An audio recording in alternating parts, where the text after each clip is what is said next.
This is the first ever Bloqit machine. What's the story? Yeah, we came quite far from that actually. We wanted to build something that was not available in the industry before, which was kind of different models of lockers, not building columns.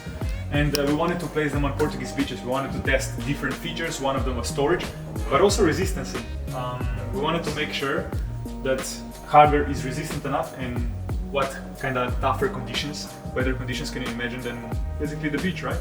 But you know what, I'll tell you something then. You may have been experimenting, but some of the stuff I hear was actually quite advanced, because a lot of the machines I've seen, people move to these sort of smaller screens because they're less easily damaged, and to these sort of pin pads because they are also much less prone to damage. So I think you were a bit ahead of your time. This machine here right now is basically serves for our testing purposes, but at its time it was the most used locker in the whole country, Portugal.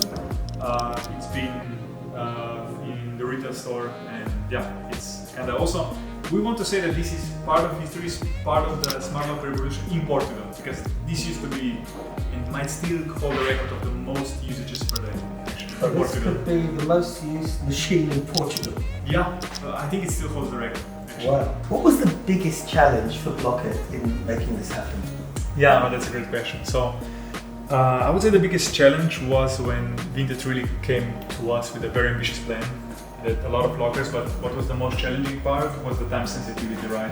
They wanted to take it by storm as well. So we did basically the whole project with all customizations from the agreed deal to the first batch deployed already in Paris in 2 months. I think that was 2 months. I think that was incredible. If I'd get to choose one thing that was maybe the most difficult one in the whole story, was probably how to adapt all customization, being flexible enough to execute in such short time.